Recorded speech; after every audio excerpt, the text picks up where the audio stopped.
charity in the present. So we've looked at the past, that conversion. We've looked at the future, that confidence, facing it with that humble confidence in the Lord's call. And now let's look at charity.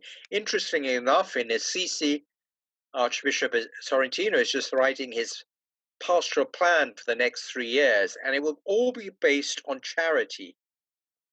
Christian charity is really what is key. Charity in the present. Saints follow Jesus in loving extravagantly, I would say. But that love for Clare and Francis was different. Remember that Clare's love was spent entirely within the walls of a convent, filled with penance, prayer, fasting, mortifications that today seem extreme to us, a coarse and rough habit, a hair shirt, a wooden block for her pillow. Imagine, this was the noble woman who once wore fine pearls. So her charity was all lived within the convent walls. I hope that gives many of us really encouragement. I know many of you through this lockdown are living as if in a convent, unable to go out, especially the elderly, the sick. I think of my own mother.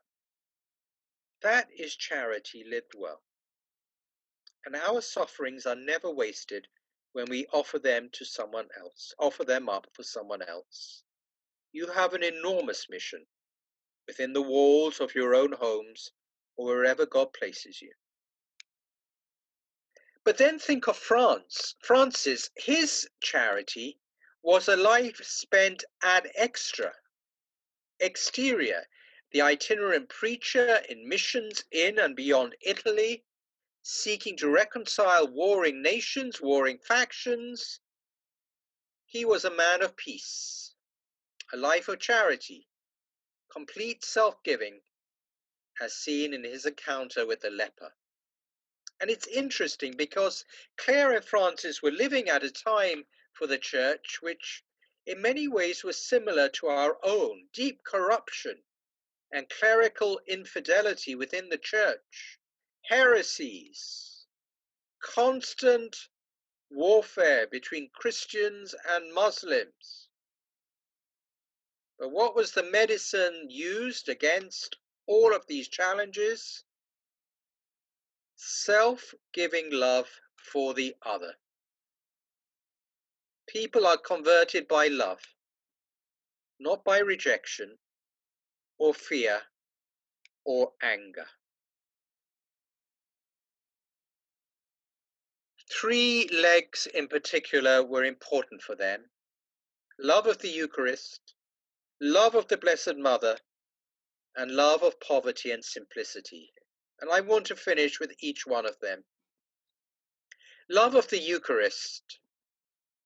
When you see images of Saint Clare, you will see her depicted with a monstrance, as you see here, bearing the Eucharist.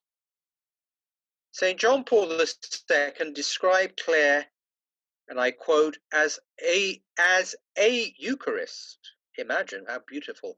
Because from behind enclosure, she raised up a continual thanksgiving to God, accepting and offering all to God in union with Jesus. Francis also had a passionate devotion to the Blessed Sacrament. It was the heart of his life, the Mass. So much did he revere the Eucharist that he considered himself unworthy to be ordained as a priest. Hi, are you ready to get back together with people and talk about our faith? Think about joining us on an Inside the Vatican pilgrimage. Go to InsideTheVaticanPilgrimages.com and see all our latest pilgrimages. Come join us on pilgrimage.